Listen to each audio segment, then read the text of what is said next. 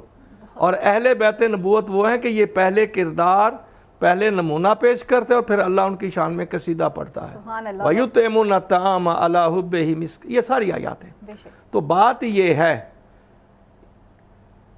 عدم برداشت سب سے پہلی بڑی برائی ہے ہمارے معاشرے میں جھوٹ کی. بالکل درست. جب کوئی بات کرتا ہے اور اس کے پر عمل نہیں کرتا پھر عدم برداشت شروع ہو جاتی ہے. حالانکہ مسلمان کے لیے سب سے پہلی چیز ہی سچائی ہے. بے شک. پہلی چیز ہی سچ بولنا ہے. طارق جمیل بھائی ایک جملہ بولتے ہیں کہ کوئی ایسی بات تھی تو وہ غیر مسلم کے ساتھ تھی تو اس نے کہا ہاں یہ میں نے بات کی ہے. اس نے کہا تو مسلمان ہے اسلام کی تو نے کمر جھکا دی. اس نے کہا نہیں، مسلمان ہارا ہے اسلام جیتا ہے. میرے اسلام نے کہا کہ سچ بولنا عبادت ہے. بہت خوب. تو بات یہ ہے. اب آئیے اس پورے خانوادے کی. نبی نے فرمایا تھا نا مکے میں یہ تھا لا الہ الا اللہ تفلحو، بڑا ہی آسان تھی جنت. اللہ کو وحدہ لا شریک مانو جنت لے لو. مدینے میں آگے درجہ بڑھ گیا. جی. اب مکے میں کیا ہے؟ آئیے جو دشمن تھے اسلام کے توحید کے بت پرست تھے انہوں نے شیب ابی طالب 2.5-3 سالہ زندگی. آج فلسطین کے بچے یا وہ یہ پتے کوٹ کر چٹنی بنا کر خشک روٹی کھاتے ہیں. کوئی نئی چیز نہیں ہے. یہ یہاں کا استعمار ہے، یہ یا طاغوت ہے، یہ دشمن اسلام ہے. اب وہاں بھی دشمن اسلام تھے. وہ جس کی چوکھٹ پر ہر ایک غریب و امیر کھاتا تھا. ان کی زندگی دیکھیں ہیں جی، ان کا طرز زندگی دیکھیں. کس چیز کی کمی تھی بی بی کو؟ کوئی چیز کی کمی نہیں ہے. وہاں بد دعا بھی نہیں ہے. کیونکہ اللہ کے محبوب جو ہے وما ینطق عن الہوا کی بات پہ اتنا یقین کامل تھا کہ ساری کائنات جھوٹی ہے یہ سچے ہیں. جیسے جیسے صبر کیا، سوچے نا ایک آدمی پہلے سے غریب ہے اس کو کھانا مل جائے اچھا مل جائے تو خدا کا شکر ادا کرے گا کہ نئی نعمت ملی ہے. یہ تو وہ گھر ہے جو پوری دنیا کو کھانا کھلانے والے ہیں. ولیمہ ہے تو 3 دن ہی 6 مہینے تک جاتا رہا. وہی لوگ ہیں وہی دیکھ رہے ہیں کہ یہ ملکۃ العرب ابھی گھبرائی تو نہیں، شوہر کو چھوڑا تو نہیں، پلٹی تو نہیں. آگے کیا دیکھتے ہیں جب ان کے جاسوس پتہ کرتے ہیں تو وہ خشک روٹی یا پتے دے کر کہتی ہے الحمدللہ شکرا للہ، میرے اللہ تیری حمد ہے، تیرا شکر ہے. آج وہی ان کا کردار تھا جو زبان پر اقرار کیا. آج ہم ان پر صلوات بھی پڑھ رہے ہیں، درود بھی پڑھ رہے ہیں اور یہ بھی ایمان رکھتے ہیں کہ ان کی سیرت پر چلیں گے تو ہمیں جنت ملے گی. بہت خوب، بالکل درست فرمایا آپ نے. اور جس واقعے کا ذکر آپ نے کیا تو میں ناظرین آپ کو بتاتی چلوں، جیسے علامہ صاحب نے کہا اور شفاعت صاحب نے کہا کہ ماں کی آغوش سے ہی بچہ سیکھتا ہے. تو ہم دیکھتے ہیں کہ اہل بیت کا ہی گھرانہ ہے اور جناب فضہ کا ذکر کیا جا رہا ہے کہ جنہیں کہا جاتا ہے کہ وہ کنیز بی بی فاطمہ زہرا سلام اللہ علیہا ہیں، جبکہ وہ ملکہ حبش تھیں اور انہیں ان کے گھر میں امام حسن امام حسین علیہ السلام جو ہیں وہ اماں فضہ کہہ کر مخاطب کرتے رہے. یہ گھر کی تربیت ہے. اور جس روزے کا آپ ذکر کر رہے ہیں اگر میں غلطی نہ کروں تو یہ دیکھیے کہ وہ روزہ رکھنے والی کون ہے؟ سید النساء العالمین ہیں، رحمت للعالمین کی بیٹی ہیں، حسن و حسین کی والدہ ہیں جو خود جنتی سردار ہیں نوجوانوں کے. تو ان کی ماں جو ہیں جب روزہ رکھ رہی ہیں اور پریکٹس کر رہی ہیں اور سامنے پریکٹس کون کر رہا ہے؟ باپ، جو کہ کل ایمان ہے. تو یہ تو ہماری اصلاح کے لیے تمام چیزیں ہمیں کر کے دکھائی جا رہی ہیں. قاری صاحب اگر ہم اپنے اسلام کی خوبصورتی کی طرف بڑھتے ہیں تو ہمیں ہر واقعہ ہی ہر چیز ہی اتنا خوبصورت نظر آتا ہے کہ اگر ہم صرف ایک چیز کو دل سے پڑھ لیں تو ہماری اصلاح کا سفر جو ہے وہ شروع ہو جاتا ہے. میں چاہوں گی کہ اصحاب رسول خدا صلی اللہ علیہ وسلم کی زندگی پہ بھی تھوڑی روشنی ڈالتے ہیں کہ کن کن موقعوں پر کس کس طرح سے صبر کیا گیا. جیسے ہم نے غزوات دیکھے، غزوہ خندق کو دیکھا جائے، غزوہ بدر کو دیکھا جائے، تو یہاں پر بھی ہمیں صبر کے درجے نظر آتے ہیں. ان پہ روشنی ڈالیے گا. بات یہ نہیں ہے کہ ہمارے پاس لٹریچر میں صبر کی مثالیں نہیں ہیں. مثالیں بہت ہیں. بات یہ بھی نہیں کہ ہمارے پاس اور قرآنی قصص نہیں ہیں. انبیاء کرام کے قصص ہیں، صحابہ کرام کے قصص ہیں، اہل بیت کے ہیں. بات یہ ہے کہ ہماری زبان میں وہ تاثیر نہیں کیوں نہیں جو کردار پیدا کر سکے. سوچنا تو یہ ہے نا. میں بھی اتنے الحمدللہ 35 سال تو ہو گئے نا اس میدان میں کام کرتے ہوئے. صبر و برداشت پر اگر میں واقعات اور قرآنی آیات لانا شروع کر دوں اس کے لیے 10 پروگرام آپ کے چاہیے. آپ کے اچھا وہ اس لیے نہیں کوئی علم زیادہ ہے، وہ یہ کہ ساری عمر جو پڑھتے رہے بالکل تو جو پڑھا جو اس میں مصروف رہے وہی کچھ انسان کے پاس ہوتا ہے نا.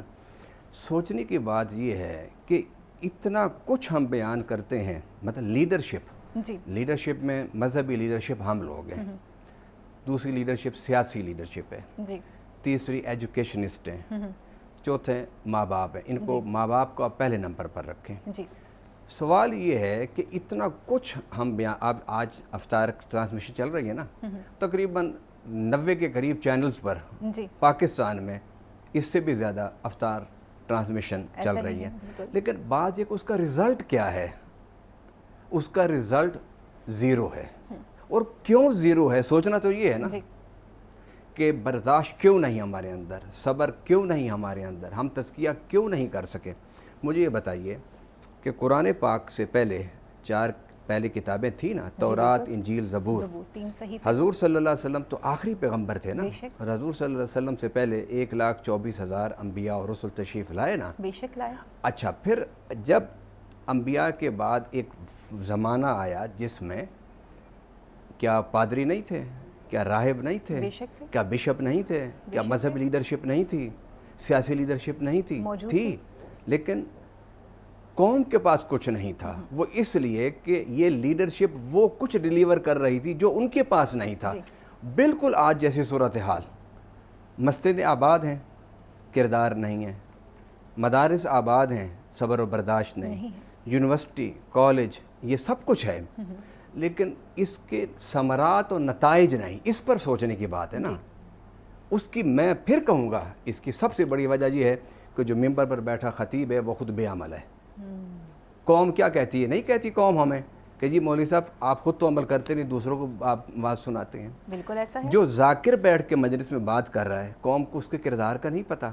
بالکل جو سیاستدان بات کر رہا ہے، کیا قوم اس کی وعدہ خلافیوں اور جھوٹ اور مکر کو نہیں جانتی؟ بالکل جانتی. اچھا جو اساتذہ سکول اور کالج یونیورسٹی میں پڑھا رہے ہیں، کیا بچے ان کے کردار سے اور خیانت سے اور دیر سے آنا جلدی بھاگ جانا، کیا بچے اس کو نہیں جانتے؟ بالکل جانتے. کیا ماں باپ کے کرپشن اور لوٹی ہوئی رقم گھر لے کے آنا اور بچوں کو پالنا، کیا اس کو بچے نہیں جانتے؟ بے شک جانتے. جب یہ لیڈرشپ، میں نے 4 حصوں میں لیڈرشپ کو تقسیم کیا، یہ چاروں کے چاروں لیڈر جو ہیں یہ بے عمل ہیں. جی جب یہ بے عمل ہیں تو عمل کیسے پیدا ہوگا؟ بے شک. میں لاکھ مقدس شخصیات کے قصے سناتا رہوں، میرے بچے، میرے شاگرد، میرے مرید کہیں گے جناب وہ تو ہم نے بھی سنے ہوئے ہیں، لیکن آپ کے لیکن عمل جو میں وہ آپ چیز اپنی زبان سے کہہ رہے ہیں پہلے اس پر عمل تو کر کے عمل تو دکھائیں. کر کے دکھائیں.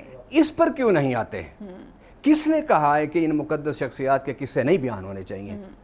کس نے کہا ہے کہ ان مقدس شخصیات کے حوالے نہیں دینے چاہیے؟ جی ہم ربیع الاول میں حضور کا میلاد پڑھتے ہیں، جی اور میں بڑے فخر سے کہتا ہوں کہ میں کوئی 100-200 نہیں، اس سے بھی زیادہ محفل میلاد میں جاتا ہوں. جب محرم آتا ہے تو میں سب سے زیادہ مجلس مطلب ہمارے یہاں لفظ مجلس نہیں کہتے، محفل کہتے ہیں، اس میں جاتا ہوں. جی اچھا لیکن اس وقت ہم بیٹھے ہیں ایک قومی نیشنل ٹی وی پر، جی تو ہمیں اس پر کردار کو بلڈ کرنا ہے. بالکل. اور وہ کردار کیسے بلڈ ہوگا؟ کہ وہ یہ ہے کہ میں اور آپ جو ماں باپ ہیں اور ٹیچر، میں یورپ کی مثال دیتا ہوں. میں یورپ کی مثال اس لیے دیتا ہوں کہ ان لوگوں کو ہم یہ کہتے ہیں کہ وہ کافر ہیں اور ان کو ہم دوسرے درجے کا انسان سمجھتے ہیں. جی اچھا جب ان کے آپ کو دیکھیں، میں جرمنی میں تھا، میں صبح نماز کے بعد واک کے لیے گیا تو ایک بچی چھوٹی جس گھر میں میرے مرید تھے، ان کا جی اس کو ساتھ لے جائیں، آپ راستہ بھول جائیں گے. جی میں جانے لگا تو فجر کا وقت تھا تو ریڈ اشارہ تھا، میں آگے جانے لگا، اس نے میرے ہاتھ پکڑ لیا. اس نے کہا امام صاحب اشارہ جو ہے سرخ ہے. میں نے کہا بیٹا اس وقت تو کوئی بھی نہیں ہے، سنڈے ہے، سنڈے کو تو ویسے بھی وہاں کچھ نہیں ہوتا صبح کے وقت. اس نے کہا نہیں جی میں نہیں جاؤں گی. میں نے 2 قدم آگے اٹھائے، وہ نہیں آیا، میں پیچھے ہو گیا. اب اس بچی، چھوٹی سی بچی کو یہ شعور کس نے دیا؟ اگر اس کا باپ بھی اشارے توڑتا، اس کا بھائی بھی اشارے توڑتا تو وہ بھی توڑتی. بہت زبردست. ہمارے ہاں کردار ہم دوسرے سے چاہتے ہیں کہ یہ کردار کا نمونہ بن جائے، خود کو نہیں پیش کرتے. جب تک ہم خود اپنے آپ کو مجسم کردار نہیں بنائیں گے کچھ نہیں ہوگا اس معاشرے میں. 75 سال ہو گئے، کرپشن بڑھ رہی ہے، غربت بڑھ رہی ہے، مہنگائی بڑھ رہی ہے. کیا وجہ ہے اس کی؟ بلکہ یہاں پہ تو قاری صاحب اتنے افسوس سے کہنا پڑتا ہے کہ یہ وہ واحد مہینہ ہے کہ جو ہم سب کے لیے بہت ہی مبارک ہے اور بہت ہی قابل احترام ہے، جسے اللہ رب العزت کہہ رہا ہے کہ یہ میرا مہینہ ہے اور ہم سب اس بات سے واقف ہیں. لیکن آپ آج بھی باہر جائیے، ہر دکاندار کا ایک اپنا ریٹ ہے، ہر بندہ منافع خوری کر رہا ہے، جس بندے کا جہاں ہاتھ لگتا ہے وہ وہاں پہ چیٹ کرنے کے لیے تیار بیٹھا وہ ایسا کیوں ہے؟ اب دیکھیے ہمارا نیشنل کردار، نیشنل کریکٹر ہے وہ غلط ہے. اس میں ریڈی والے سے لے کے اربوں پتی تاجر تک سارے کرپشن کرتے ہیں. آپ فروٹ کے ریڈی پر چلے جائیں، آپ سامان اس کو کہیں یہ ڈالنا ہے، وہ آپ سے ریٹ طے کر، تھوڑا سا آپ ادھر دیکھیں گے وہ گندا مال اٹھا کے ڈال دے گا. بالکل. اس کی وجہ یہ ہے کہ ہم ان سے ہیں، وہ ہم سے ہیں. جب آپ فصل اچھی چاہتے ہیں تو آپ کو بیج اچھا ڈالنا ہوگا. جب گھٹیا بیج ڈالیں گے تو اس سے اچھی فصل نہیں پیدا ہو سکتی.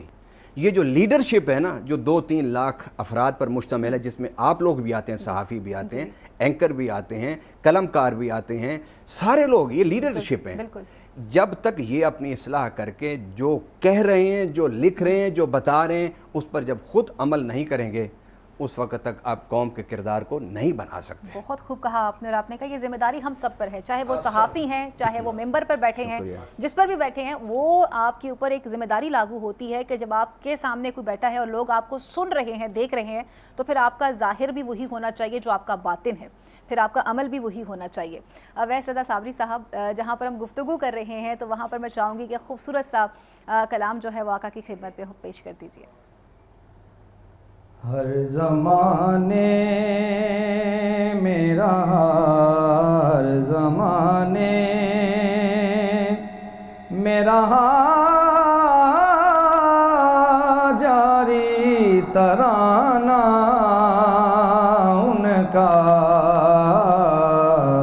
ہر زمانے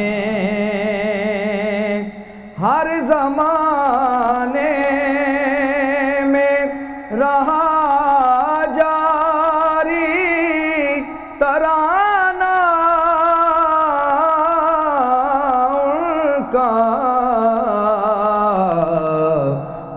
ان کا ہی تھا یہ بھی زمانہ ان کا، وہ بھی ان کا. میں تو حسنین کریمین کا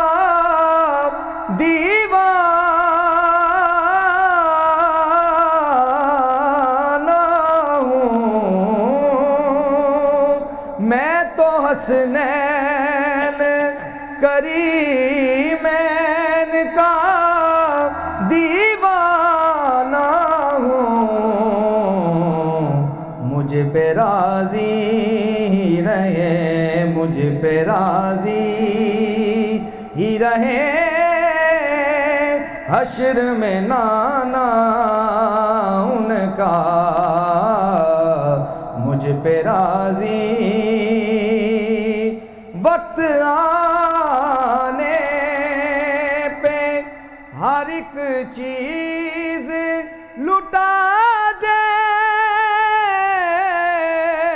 دیتے ہیں، وقت آنے پہ ہر ایک چیز لٹا دیتے ہیں.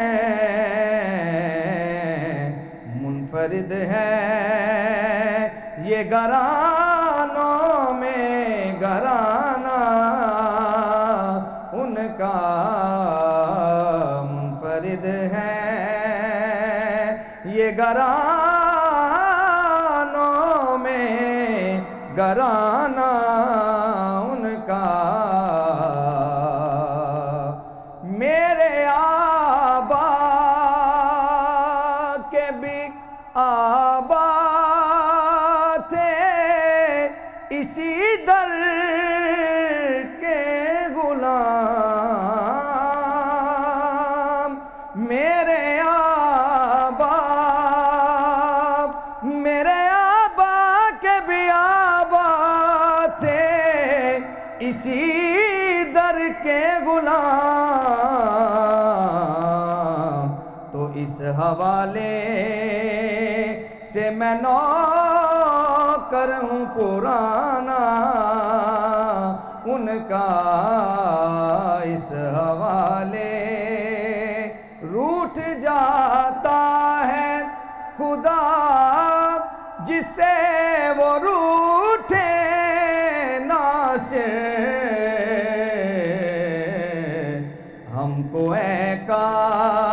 کہ ہم کو اے کاش کہ آ جائے منانا ان کا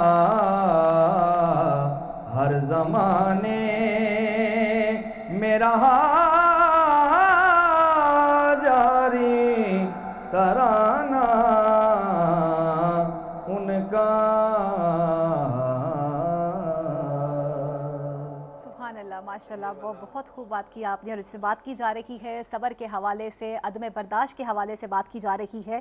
تو اللہ تعالیٰ یہ فرماتے ہیں کہ کہہ دو اے میرے بندو جو ایمان لائے ہو اپنے پروردگار سے ڈرو، جنہوں نے اس دنیا میں نیکی کی ان کے لیے بھلائی ہے اور خدا کی زمین کشادہ ہے، جو صبر کرنے والے ہیں ان کو بے شمار ثواب ملے گا۔ یہاں لیتے ایک چھوٹی سی بریک، اور بریک کے بعد گفتگو کے سلسلے کو یہیں سے آگے بڑھائیں گے۔ اللهم صل على سيدنا ومولانا محمد اللهم صل على سيدنا۔ جی ویلکم بیک ناظرین، سیرت رمضان ہم بات کر رہے ہیں عدم برداشت کے حوالے سے، اور کچھ بات کریں گے مقصد حیات کا شعور۔ آج ہم جاننے کی کوشش کر رہے ہیں کہ کس طرح سے ہم نے تزکیہ نفس کرنا ہے، صبر اختیار کرنا ہے، اپنے نفس پر ہم نے کس طرح سے قابو پانا ہے، اور اسی کے ساتھ ساتھ آج یہ بھی جاننے کی کوشش کر رہے ہیں کہ مقصد حیات کا شعور کیا ہے، اللہ تعالیٰ نے آخر ہمیں تخلیق کس مقصد کے تحت کیا ہے۔ اور اگر ہم اس پہ بات کرتے ہیں تو ہمیں سورہ مومنون کے اندر اللہ تعالیٰ یہ ارشاد فرماتے ہوئے نظر آتے ہیں کہ ہم نے انسان کو مٹی کے سط سے بنایا ہے، پھر اسے ایک محفوظ جگہ ٹپکی ہوئی بوند میں تبدیل کیا، پھر اس بوند کو لوتھڑے کی شکل دی، پھر لوتھڑے کو بوٹی بنا دیا، پھر بوٹی کی ہڈیاں بنائیں، پھر ہڈیوں پر گوشت چڑھایا، اور پھر اسے ایک دوسری ہی مخلوق بنا کر کھڑا کیا۔ پس بڑا ہی برکت والا ہے اللہ، سب کاریگاروں سے اچھا کاریگر ہے۔ اگر تم اللہ کی نعمتوں کا شمار کرنا چاہو تو نہیں کر سکتے۔ حقیقت یہ ہے کہ انسان بڑا ہی بے انصاف اور نا شکرہ ہے۔ یہ اللہ تعالیٰ سورہ المومنون کے اندر، قرآن پاک کے اندر ارشاد فرما رہا ہے۔ مفتی غلام یاسین صاحب، جیسے ہم تزکیہ نفس کی بات کر رہے ہیں، ویسے ہی ہمارا یہ جاننا بھی بہت ضروری ہے کہ مقصد حیات کیا ہے۔ کیا صرف کھانے پینے کا نام ہی، چلنا پھرنا سونا ہی اسی کا نام مقصد حیات ہے، یا پھر دنیاوی زندگی میں اپنے لیے کچھ مصروفیات ڈھونڈ لینا، اپنے کچھ گولز کو سیٹ کر لینا، یہی ہمارا مقصد حیات ہے؟ بسم اللہ الرحمن الرحیم۔ سب سے پہلے تو میں اقبالہ پیر صاحب نے جو گفتگو کی ہے، میں اپنی طرف سے ان کو، یعنی یہ بڑا عمدہ جو ہے نا فکر جو ہے انہوں نے اجاگر کی ہے، اور ہمیں اس پر عمل بھی کرنا چاہیے۔ ہمیں اپنے کردار کو لوگوں کے سامنے پیش کرنا چاہیے۔ ہم مثالیں تو دیتی ہیں لیکن ہمارا کردار ان مثالوں کے مطابق نہیں ہوتا۔ بے شک۔ دیکھیں، صبر کے حوالے سے بات ہو رہی تھی، حضرت سیدنا علی المرتضیٰ شیر خدا رضی اللہ عنہ آپ فرماتے ہیں ایمان میں صبر کی مثال ایسے ہے جیسے بدن میں سر ہے۔ سبحان اللہ۔ اگر سر نہ ہو تو بدن کی کوئی حیثیت ہے نہیں رہتی، اور اگر صبر نہ ہو تو پھر ایمان کی کوئی حیثیت ہے نہیں رہتی۔ اب یہ جو انہوں نے فرمایا ہے یہ اللہ کے پیارے رسول کا فرمان ہے، صبر نصف ایمان ہے۔ بے شک۔ اب آ جاتے ہیں آپ کے سوال کی طرف، مقصد حیات کیا ہے؟ اللہ پاک نے قرآن عزیز کے اندر اس کو بیان فرمایا ہے، ہم نے آپ کو اپنی عبادت کے لیے پیدا کیا ہے۔ بہت خوب۔ آپ نے کسی سے عزت کی توقع نہیں رکھنی، آپ نے کسی سے رزق کی امید نہیں رکھنی، آپ نے کسی کا ڈر نہیں رکھنا۔ یہ تین چیزیں ایسی ہیں جو ہمیں بزدل اور کمزور بناتی ہیں۔ بے شک۔ اصل بنیادی وجہ جو ہے نا، اسباب جو وہ تین چیزیں ہیں۔ ہم غیروں سے عزت کی توقع رکھتے ہیں، جبکہ اللہ پاک فرماتا ہے کہ عزت دینے والی ذات اللہ کی ذات، بے شک۔ اور اللہ کی ذات جو عزت دیتی ہے وہ دائمی ہے، ہمیشہ ہمیشہ رہنے والی ہے۔ لوگوں کی طرف سے جو عزت ملنے والی ہے یہ عارضی ہے، بے شک۔ وہ اپنے مفادات کے لیے وہ عزتیں کرتے ہیں۔ دوسرے نمبر پر یہ بیان کیا گیا، آپ نے کسی سے رزق کی امید نہیں رکھی، رزق دینے والی ذات اللہ کی ذات، بے شک بے شک۔ وہ بے جان چیزوں کو وہاں سے ایسے جاندار ہیں، وہاں سے ان کو رزق فرما رہا ہے۔ تمہیں تو اس کائنات کے لیے بنایا گیا ہے، تم تو اس کا شاہکار قدرت ہو۔ بے شک۔ پوری کائنات کو اللہ پاک نے تمہیں اپنی ذات کے لیے پیدا کیا ہے، اور پوری کائنات کو تمہارے لیے پیدا کیا ہے۔ کائنات کی ساری چیزیں جو ہے یہ در حقیقت ایک انسان کی خدمت کے لیے اللہ پاک نے پیدا فرمائی ہے۔ اور تیسرے نمبر پر آ جاتا ہے ڈر۔ ڈر کی وجہ سے ہم لوگ سچ نہیں بولتے، ڈر کی وجہ سے جھوٹ بولتے ہیں۔ تو فرمایا نہیں، ایسا نہیں کرنا، آپ نے ہمیشہ سچ کا ساتھ دینا. جس طرح کہ قبلہ علامہ صاحب نے بڑی خوبصورت بات کی تھی, انہوں نے کہا جی جو مرضی ہو جائے آپ نے سچ کا ساتھ نہیں چھوڑنا. انہوں نے ایک مثال بھی دی تھی کہ مسلمان جو ہے وہ کبھی جھوٹا نہیں ہو سکتا. حدیث پاک ہے, اللہ کے پیارے رسول صلی اللہ علیہ وآلہ وسلم نے فرمایا, آپ نے فرمایا کیا مومن بزدل ہو سکتا ہے؟ آپ نے فرمایا نہیں. ہونا تو نہیں چاہیے پر ہو سکتا ہے. مومن بخیل ہو سکتا ہے؟ آپ نے فرمایا ہونا تو نہیں چاہیے پر ہو سکتا ہے. تیسرے نمبر کیا وہ جھوٹا ہو سکتا ہے؟ آپ نے فرمایا مومن جھوٹا نہیں ہو سکتا. جی اگر ہمارا تعلق ایمان کے ساتھ ہے, ہم اس بات کے دعوے دار ہیں اللہ اور اس کے رسول کے احکام کو اور ان کی سیرت مبارکہ کی مثالیں دیتے ہیں, اہل بیت اطہار کے, صحابہ کرام کی, پھر ہمیں اس بات کو ضرور سمجھنا چاہیے وہ جو ایمان انہوں نے ہمارے سامنے پیش کیا, ہم اس ایمان پر کس قدر عمل پیرا ہو رہے ہیں. ضرورت اس بات کی ہے, جس طرح کہ قبلہ پیر صاحب نے اس حوالے سے ہماری رہنمائی کی ہے, تو اس چیز کو اجاگر کرنے کی ضرورت ہے. بالکل, اور بات وہیں آ جاتی ہے پھر تزکیہ نفس ہے نا, کہ پہلے اپنی اصلاح کر لو نا, پہلے خود تو عمل اختیار کرو, پھر اس کے بعد دوسروں کو درس دینے کی پوزیشن میں تم جا سکتے ہو. علامہ صاحب جیسے بات کر رہے تھے, شفا صاحب نے بھی ایک چیز کی طرف اشارہ کیا, میں چاہوں گی کہ آپ اس پہ ذرا کھل کے بات کیجیے گا, کہ انہوں نے کہا کہ ہر وہ شخص جو ہے جو کسی بھی منصب پر فائز ہے, جیسے کہ علماء اکرام ہو گئے, جیسے کہ انہوں نے کہا کہ صحافی جو ہیں ان کی بھی ذمہ داری بنتی ہے کہ ہر وہ شخص جس کے پاس یہ پاور ہے, جو بولنا جانتا ہے, جو قلم کی اپنے پاس طاقت رکھتا ہے, وہ اس کا استعمال صحیح طرح سے کرے, اسے درست استعمال کرے. تو یہ ان لوگوں کی جو ہے وہ ڈیوٹی بن جاتی ہے کہ وہ کس طرح سے اپنے معاشرے کے اندر اصلاح پیدا کر سکتے ہیں. میں چاہوں گی کہ آپ اس پہ روشنی ڈالیے. بسم اللہ الرحمن الرحیم. وما خلقت الجن والانس الا لیعبدون. جی آپ کے موضوع کے مطابق یہ ہے, میرے عزیز نے کہا وہ بھی بالکل 100% صحیح ہے. صرف انسان ہی نہیں بلکہ جنات, اور روز معاشر بھی حساب بھی ان دونوں کا ہے, بالکل, انسانوں کا, جنوں کا. بالکل, انسان کی غرض خلقت, جنات کی بندگی خدا ہے. اب ہم آ جاتے ہیں, ہم بندگی خدا کے لیے تخلیق ہوئے ہیں. سبحان اللہ. اس معاشرے میں ہم رہتے ہیں. میں وزیر اعظم ہوں, میں مفتی ہوں, میں پیر ہوں, میں شعبے کا وزیر ہوں, میں گھر کا سربراہ ہوں, میں گھر کی وزیر داخلہ ہوں. یہ ساری چیزیں جن کے پاس مناصب اللہ کی طرف سے ہیں, اللہ کی طرف سے ہیں. میں یہاں پر ایک چھوٹی سی حدیث سنا دوں. نبی اکرم اپنے فضائل بیان کر رہے تھے صحابہ کرام میں, تو 2 شہزادے جس طرح کے بچے کی بات بتائی ہے, تو وہ بچے بھی دیکھیں نا تزکیہ نفس والے, جب فضائل نبی نے سنائے تو کہتے ہیں نانا جان ہمیں بھی بولنے کی اجازت ہے, اللہ نے ہمیں بھی بڑی فضیلتیں ادا کی ہیں. سبحان اللہ. کون سی؟ کہا نانا جان پھر میں عرض کروں. ہاں بیٹا بتاؤ. صحابہ کرام دیکھ رہے ہیں. جی. اس نے کہا نانا جان یہ جو مناسب ہے نا اللہ کی طرف سے ہیں.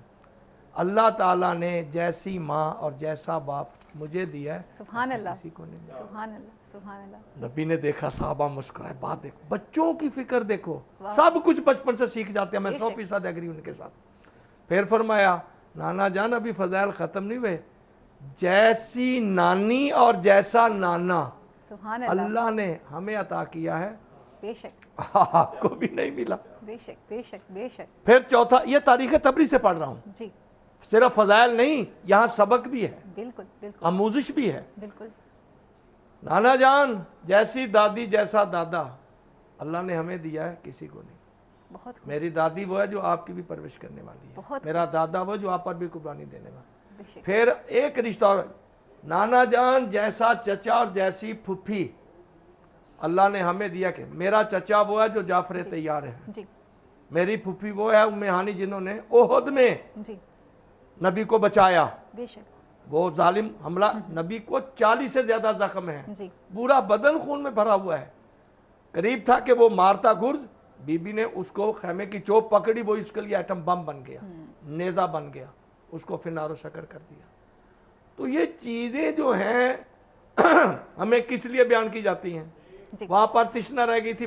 قطع کلامی کی معذرت چاہتی ہوں کیونکہ افطاری کا وقت ہوا چاہتا ہے. ہم اپنی گفتگو کا سلسلہ یہیں سے آگے بڑھائیں گے. لاہور اور اس کے مصافات میں افطاری کا وقت ہو چکا ہوا ہے, لیکن باقی تمام لوگ جو ہیں وہ اپنے مقامی وقت کے مطابق اپنا روزہ افطار کریں گے. اللہم صلی علی سیدنا و مولانا محمد اللهم صل على سيدنا.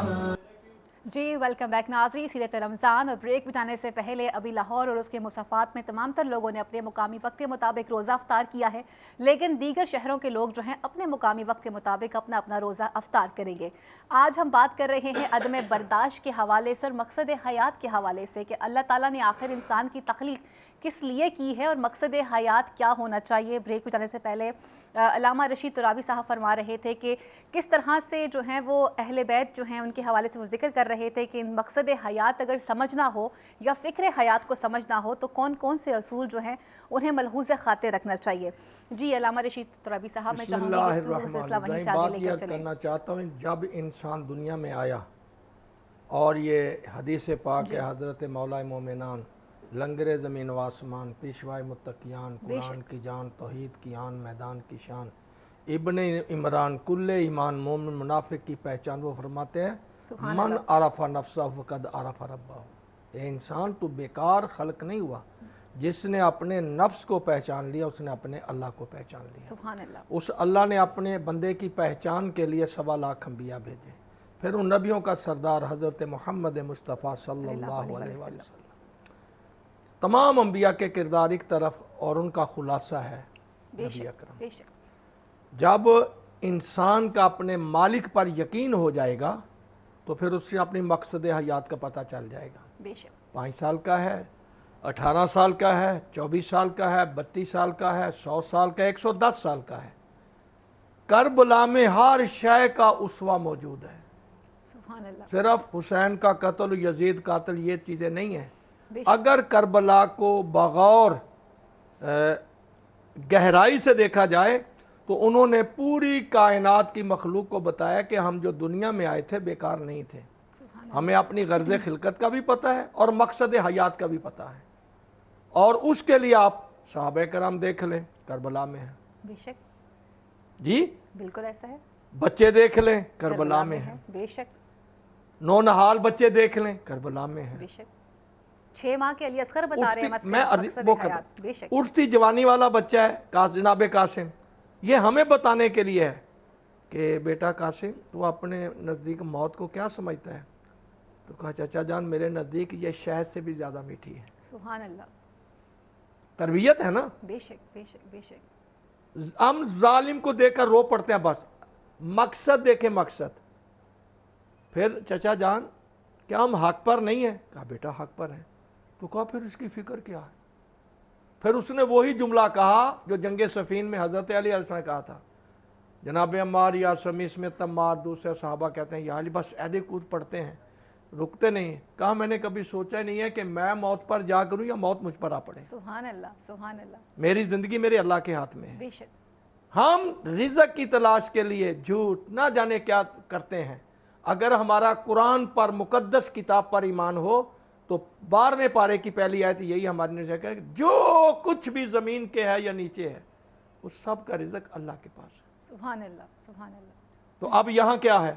جو ہوا وہاں شیب ابی طالب میں وہ نمونہ بھی کربلا میں ہے. بالکل ہے. جو بدر میں ہوا وہ نمونہ بھی کربلا میں ہے. بالکل ہے. جو احد میں ہوا وہ نمونہ بھی کربلا میں ہے. نبی زخمی ہیں، حضرت ابو دجانہ انصاری زخمی ہیں، حضرت شاہق بن حارث زخمی ہیں. یعنی سارے چلے گئے تھے، 4 فرد رہے، 3 صحابہ کرام، 4تھے نبی اکرم. ٹھیک ہے نا جی. حضرت ابو دجانہ انصاری.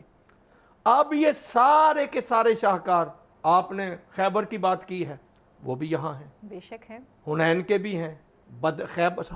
یعنی پوری انبیاء کی زندگی کا خلاصہ اور نبی اکرم کا جو مقصد ہدایت انسانی تھا وہ یہ کربلا ہمیں بتاتا ہے. بے شک. ہر طرح کا نمونہ ہے.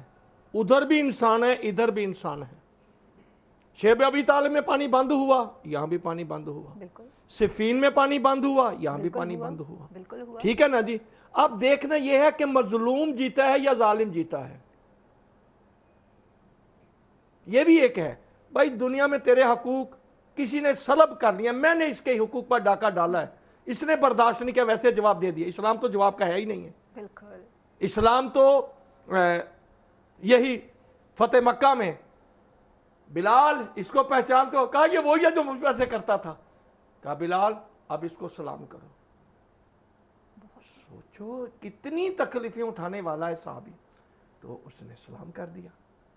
کہا یہ ہے میری تربیت، یہ ہے تزکیہ نفس، یہ ہے مجھے ماننا۔ سبحان اللہ۔ تو کربلا جو حق اور باطل کا کہا گیا ہے، میرا خیال ہے دنیا کا کوئی دانشور پڑھا لکھا بلکہ غیر مسلم بھی جی وہ مانتے ہیں کہ یہاں مظلوم جیتے ہیں۔ بے شک۔ کیا مولا حسین کو، جناب عباس کو، ہمیں اولاد کی خاطر، میں جھوٹ بول رہا تھا میرا بیٹا نہ قتل ہو جائے، یہاں سچ آؤ، علی اکبر سے پیارا کوئی نہیں ہے جی۔ ہم شکل پیغمبر جنہیں کہا جاتا ہے۔ حضرت اپنے مسلم ابن اوسجہ نبی کے صحابی ہیں، بے شک مولا علی کے صحابی ہیں بے شک۔ جی، صحابہ کرام کے ساتھ بھی زندگی گزارنے والے ہیں، حبیب ابن مظاہر ہیں۔ تو یہ ساری چیزیں ہیں۔ اب ان کے بعد ایسا واقعہ نہیں ہونا، بہت ان کے بعد ایسا مارکا نہیں ہونا حق و باطل کا، ٹھیک ہے نا، جس کے بارے علامہ اقبال اپنی جگہ، اپنے امروہی اپنی جگہ، دوسرے جو پیراں کو پیر ہیں جو وہ اپنی جگہ بولتے ہیں کہ شاہ اسد حسین بادشاہ اسد حسین، تو یہاں ہر قربانی دی، ان کو اپنی مقصد حیات کا پتہ تھا، جی یہ بھی پتہ تھا کہ مقصد حیات ہم پوری کریں گے، اس کے بدلے میں کیا ہے، الحسن والحسین سیدہ شباب اہل الجنہ جی۔ تو باتیں یہ ہیں، بات وہی تربیت، میری پیر شفاعت سر پر آ کر کنڈی اڑ جائے گی کہ بچہ بچپن بوڑھے بڑھاپے میں نہیں سیکھتا، بچپن میں سیکھ لیتا۔ بالکل خوب فرمایا آ رہا آپ نے، جیسے آپ نے قبلہ اشارہ کیا ہے جس چیز کی طرف پہ، تو اگر ہم کربلا کو ہی اٹھا کر دیکھ لیتے ہیں تو بالخصوص وہ 10 محرم کی یا 9 محرم کی وہ جو رات ہے جب اپنے اصحاب سے وہ بات کر رہے ہیں امام حسین علیہ السلام، تو ہمیں وہاں پر مقصد حیات کلیئر نظر آ رہا ہے۔ چراغ 3 دفعہ گل کر دیا جاتا ہے لیکن مقصد حیات وہاں پر کلیئر ہے۔ ہر رشتے کو دیکھا جائے، وہ بھائی بہن کا آپس میں گفتگو کرنا، وہ ماں بیٹے کا آپس میں گفتگو کرنا، وہ 6 ماہ کے ننھے علی اصغر کا اپنی ماں سے گفتگو کرنا، یہ مقصد حیات وہاں پہ کلیئر نظر آ رہا ہے۔ قاری صاحب یہ تو وہ گھرانہ ہے کہ جن سے ہم سیکھتے ہیں، جو ہمارے لیے مشعل راہ ہیں اور قیامت تک آنے والے انسانوں کے لیے ہے۔ یہاں پر میں جاننا چاہوں گی کہ اللہ تعالیٰ نے انسان کو جس طرح سے قرآن پاک میں مخاطب کیا، پہلے اس کو بتایا کہ تم کتنے کمزور ہو اور تمہارے اختیار میں نہ تھا کہ ہم نے تمہیں کس طرح سے انسان کی شکل میں تخلیق کیا، اور تمہارے تخلیق کا عمل بھی اللہ تعالیٰ نے قرآن پاک میں بارہا دفعہ بتایا ہے، اور پھر یہ بھی بتایا ہے کہ فَبِأَيِّ آلَاءِ رَبِّكُمَا تُكَذِّبَانِ، بس تم اپنے رب کی کون سی نعمتوں کو جھٹلاؤ گے۔ ہمارا جو مقصد حیات ہے جس میں ہم بات کر رہے ہیں آج، آپ نے بہت پریکٹیکلی باتیں کی ہیں اور آپ نے ان چیزوں کی طرف ہائی لائٹ کرنے کی کوشش کی ہے کہ جو شاید ہم اپنی زندگی میں بھول چکے ہوئے ہیں کہ ہمارا یہ بھی ایک کام ہے۔ آپ مقصد حیات کو کس طرح سے بیان کرتے ہیں؟ مقصد حیات میں 2 لفظ ہیں، ہمیں ان 2 لفظوں کو سمجھنا ہوگا، ایک ہے مقصد اور ایک ہے حیات۔ انسان اس دنیا میں آنے سے پہلے بھی حیات تھا، دنیا میں آیا، یہ حیات دنیا ہو گئی، وہ حیات اس کے بعد حیات برزخ ہے ہمارے پاس، عالم ارواح میں تھے، پھر یہاں تو انسان نہیں مرتا، انسان ہمیشہ زندہ رہتا ہے، جس کے بارے میں قرآن نے بھی کہا کہ جن کو تم اپنے سامنے ذبح ہوتے ہوئے دیکھو ان کو زبان سے مردہ نہ کہو۔ مردہ چلو زبان سے نہیں کہا، فرمایا سوچنا بھی نہیں، سوچنا بھی نہ۔ اچھا، انسان نہیں مرتا۔ تو اب اس دنیا میں آنے کا مقصد کیا، ہم بات اس پر کر رہے ہیں۔ میرے دونوں ساتھیوں نے بڑے آسان طریقے سے کوشش کی ہے، قرآن پاک میں بھی ہے کہ وَمَا خَلَقْتُ الْجِنَّ وَالْإِنسَ إِلَّا لِيَعْبُدُونَ، کہ جن انس کو اللہ نے تخلیق کیا عبادت کے لیے۔ اچھا، اب عبادت کیا ہے؟ جب یہ مقصد ہے تو عبادت کیا ہے؟ اب عبادت کو ہمیں دیکھنا ہوگا۔ اب نبی پاک صلی اللہ علیہ وسلم کی پوری زندگی اللہ کی عبادت میں تھی، خواہ وہ مکی دور ہو خواہ وہ مدنی دور ہو، وہ عبادت میں تھا۔ اور بندہ مومن جو ہے وہ گھر میں اگر ہے تب بھی عبادت میں ہے، دفتر میں ہے تب بھی عبادت ہے، بازار میں ہے تو تب بھی وہ عبادت ہے، وہ نماز پڑھ رہے تب بھی عبادت ہے، قرآن پڑھ رہے تب بھی عبادت ہے۔ اب عبادت کس کو کہتے ہیں؟ اس کو قرآن سے دیکھ لیتے ہیں۔ اس میں یہ ہے کہ فرعون نے اپنی قوم سے کہا تھا لَإِنِ اتَّخَذْتَ إِلَٰهًا غَيْرِي لَأَجْعَلَنَّكَ مِنَ الْمَسْجُونِينَ، اگر تم نے میرے علاوہ اس الہ کو مانا جس کی دعوت تمہیں موسیٰ دے رہے ہیں تو میں تمہیں قید میں ڈال دوں گا۔ تو اس نے کہا میں الہ ہوں، فرعون نے کہا۔ تو الہ کسی کو مان کے اس کے سامنے اپنی پوری زندگی کو چھوڑ دینا، وقف کر دینا، اس کو عبادت کہتے ہیں۔ کیا نبی پاک صلی اللہ علیہ وسلم کا وہ فرمان کہ آپ تشریف لے جا رہے تھے تو ایک صحابی نماز پڑھ رہا تھا نوافل، تو میرے آقا نے فرمایا تیرے گھر میں تیری بیوی ہے، بچے ہیں؟ اس نے کہا ہاں یا رسول اللہ۔ فرمایا جاؤ ان کے ساتھ بیٹھ۔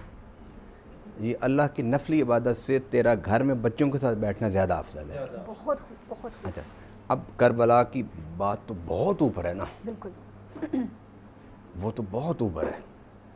میرا تو خیال ہے کہ اس زمانے میں کوئی ایسا نہیں کہ جو کردار شبیری ادا کر سکے، اور کر بھی نہیں سکتا، کیونکہ وہ جو کردار تھا وہ ایک معجزاتی کردار تھا۔ وہ کہنا چاہیے مقصد حیات کی معراج کا نام ہے وہ معجزاتی کردار۔ معجزاتی کردار کا مطلب یہ ہے کہ معجزہ وہ ہوتا ہے جس کو کوئی دوسرا نہیں کر سکتا۔ نبی پاک صلی اللہ علیہ وسلم کے بارے میں اللہ نے کہا تھا نا واللہ یعصمک من الناس، اے پیارے ہم تجھ پر لوگوں کو غالب نہیں آنے دیں گے کہ تجھے قتل کر دیں، شہید کر دیں۔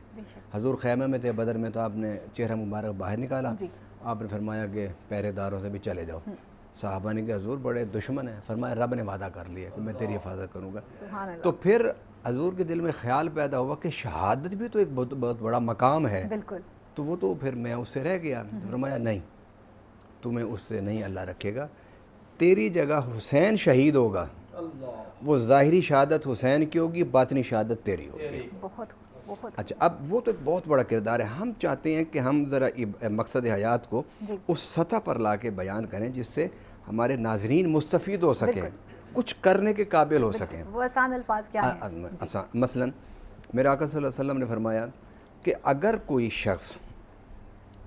شخص اپنے بوڑھے ماں باپ کے منہ میں حلال کا نوالا ڈالنے کے لیے، اپنے بچوں کے لیے بازار میں جاتا ہے، صبح سے شام تک بازار میں روزی کماتا ہے، وہ جب تک بازار میں رہتا ہے وہ عبادت کر رہا ہے، اور اس کے اوپر رحمت کے فرشتے بے شک چھاؤں کرتے ہیں۔ فرمایا جب تم کسی اپنے رشتہ دار عزیز کو، دوست کو، بھائی کو، بہن کو، باپ کو، بیٹی کو ملنے کے لیے ہسپتال جاتے ہو اور ان کی وہاں بیٹھ کے عیادت کرتے ہو، فرمایا یہ عبادت ہے۔ چلیں میں بڑے عام لفظوں میں، جب ہم نے مقصد حیات عبادت قرار دے لیا تو اس عبادت کو اٹھا کر مسجد کے چند سجدوں تک محدود نہ کیجیے، بہت خوب، قرآن کی چند آیات کی تلاوت تک محدود نہ کیجیے، اس کو پھر اس نظر سے دیکھیے جس نظر سے اللہ رسول نے اس کو ہمیں سمجھایا ہے۔ بہت اب وہ یہ ہے ہمارے رزق حلال کمانا عبادت، بیمار کی عیادت کرنا عبادت، سلام کا جواب دینا، اپنی بیوی کے ساتھ بیٹھنا عبادت، بچوں کے ساتھ تربیت کرنا عبادت، یہ سارے معاملات جو ہیں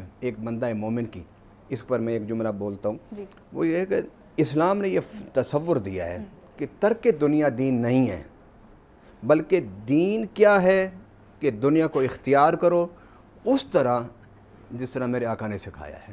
بہت زبردست، اور وہ کیا کہ دنیا میں رہو لیکن دنیا کو دل میں نہ آنے دو۔ بہت خوب، جس طرح کشتی ہے نا، وہ پانی پر چلتی ہے، وہ پانی میں رہتی ہے، لیکن پانی اس کے اندر، پانی اس کے اندر آئے تو کشتی اور کشتی والے ڈوب مریں گے، دونوں ڈوب جائیں گے۔ تو عبادت یہ ہے کہ آپ اپنی سوچ کے دھارے اللہ کی طرف پھیر دیں، آپ اپنے عمل، اپنے کردار، اپنے اجتماعی، اپنے عائلی، اپنے خاندانی، ملکی، ساری زندگی کے پہلوؤں کو رب کی اطاعت میں لے آئیں، تو یہ عبادت ہے۔ اب میں ایک بات حضرت امام حسن حسین رضی اللہ تعالیٰ عنہم علیہ السلام کے حوالے سے، کیونکہ تعلیم، تربیت، تزکیہ، مقصد حیات، اس کو سمجھانا پڑتا ہے نا۔ اچھا، اب انہوں نے کیسے سمجھایا؟ اب سمجھانے کا انداز بھی نہیں ہے۔ پہلے تو ہم میں سے اکثر کو پتہ ہی نہیں کہ مقصد حیات ہے کیا، ہر ایک اپنا مقصد حیات ہے وہ اس کو بیان کر رہا ہے۔ خدا کے لیے قرآن کا پیمانہ ہمارے سامنے، حدیث ہمارے سامنے، اس کو دیکھ لو۔ اب وہ ایک بوڑھا بندہ تھا، بابا تھا، وہ وضو کر رہا تھا، وضو غلط کر رہا تھا، اب دونوں شہزادے وہاں کھڑے تھے، تو اب انہوں نے کہا کہ یہ بابا جو ہے یہ وضو غلط کر رہا ہے، تو اب اس کو کیسے سمجھائیں؟ دونوں شہزادے چلے گئے کہ ہم وضو کرتے ہیں، بابا جی دیکھو ہم میں سے صحیح وضو کون کرتا ہے؟ تو دونوں شہزادوں نے جب وضو کر لیا تو بابے نے کہا کہ شہزادو تم نے صحیح وضو کیا ہے اور تم نے مجھے صحیح وضو کر کے سمجھایا ہے مجھے، سکھایا ہے بالکل کہ وضو کس طرح کیا جاتا ہے۔ بالکل درست فرمایا آپ نے۔ میں قطع کلامی کی معذرت چاہتی ہوں کیونکہ وقت ہمارے پاس بہت کم ہے اور ہمیں کلوزنگ کی طرف بھی بڑھنا ہوتا ہے۔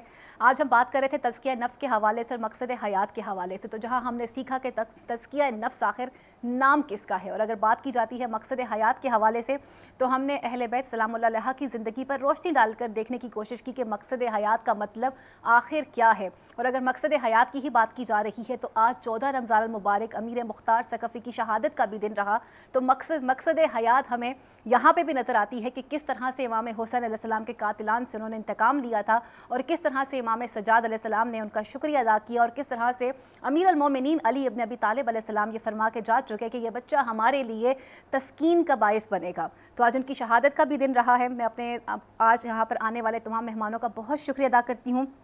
علامہ صاحب آپ کی آمد کا بہت بہت شکریہ، قاری شفاعت رسول صاحب آپ کی آمد کا بھی بہت شکریہ، مفتی غلام یاسین صاحب آپ کی آمد کا بھی بہت شکریہ۔ آج ہم نے ان تمام لوگوں سے یہ جانا کہ کس طرح سے مقصد حیات تک پہنچنا ہے اور تزکیہ نفس کس کا نام ہے، ہم نے اس کو کس طرح سے کرنا ہے اور صبر کس طرح سے اختیار کرنا ہے۔ اویس رضا صاحب آپ کی آمد کا بھی بہت شکریہ۔ ناظرین مجھے تو اجازت دیجیے، ہم آپ سے کل دوبارہ پھر ملیں گے ایک نئے موضوع کے ساتھ، اور کوششیں کریں گے کہ اس رمضان المبارک کے ذریعے ہم سب اپنا تزکیہ نفس کر سکیں اور صبر کرنا سیکھ سکیں اور استغفار کرنا سیکھ سکیں، کیونکہ یہ دوسرا اشرہ ہمیں سکھاتا ہے استغفر اللہ ربی و اتوب علیہ، اور اللہ تعالیٰ کی کامرانی اور خوشنودی ہی ہم سب نے حاصل کرنی ہے اور اپنی اصلاح بھی کرنی ہے۔ مجھے کل تک کے لیے اجازت دیجیے۔ اللہ نگہبان، پاکستان زندہ باد۔ اور اویس رضا صاحب میں چاہوں گی کہ آپ کلوزنگ کے اوپر ایک خوبصورت سا کلام پیش کر دیجیے۔ دست بستہ ہیں جہاں سارے زمانے والے، دست بستہ ہیں جہاں سارے زمانے والے، دست بستہ ہیں جہاں سارے زمانے والے، کتنے اعلیٰ ہیں محمد کے گھرانے والے، کتنے اعلیٰ پنجنے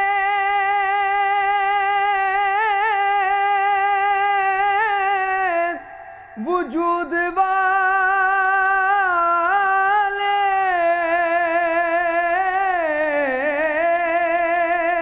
تے ایک بے وجود ایک نو سجدہ تے پنجاں تے درود، کتنے اعلیٰ ہیں محمد کے گھرانے والے، مجھ کو دنیا کے سہاروں کی ضرورت کیا ہے، مجھ کو دنیا کے سہاروں کی ضرورت کیا ہے، میرے آقا ہیں میری لاج نبھانے والے، اپنا معیار زمانے سے جدا رکھتے ہیں، ہم تو محبوب بھی محبوب خدا رکھتے ہیں، کسی سائل کو صدا کرنے کی زحمت کیوں ہو، ہر وقت وہ اپنا دروازہ کھلا رکھتے ہیں، میرے آقا ہیں میری لاج نبھانے والے، کٹ کے شبیر نے کربل میں کیا ہے ثابت، کٹ کے شبیر نے کربل میں کیا ہے ثابت، اس طرح وعدہ نبھاتے ہیں نبھانے والے، اس طرح وعدہ نبھاتے ہیں نبھانے والے، دست بستہ ہیں جہاں سارے زمانے والے، دساں میں کتوں تھی کہ رسائی حسین دی، خالق حسین دات خدائی حسین دی، نانا نبی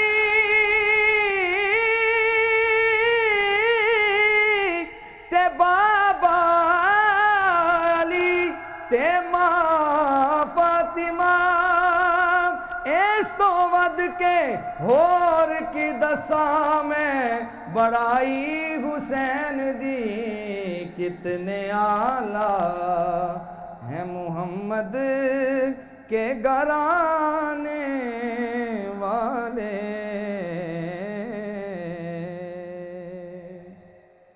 سبحان اللہ سبحان اللہ سبحان اللہ۔ ابھی آپ نے وہ اللہم صلی علی سیدنا و مولانا محمد، اللہم صلی علی سیدنا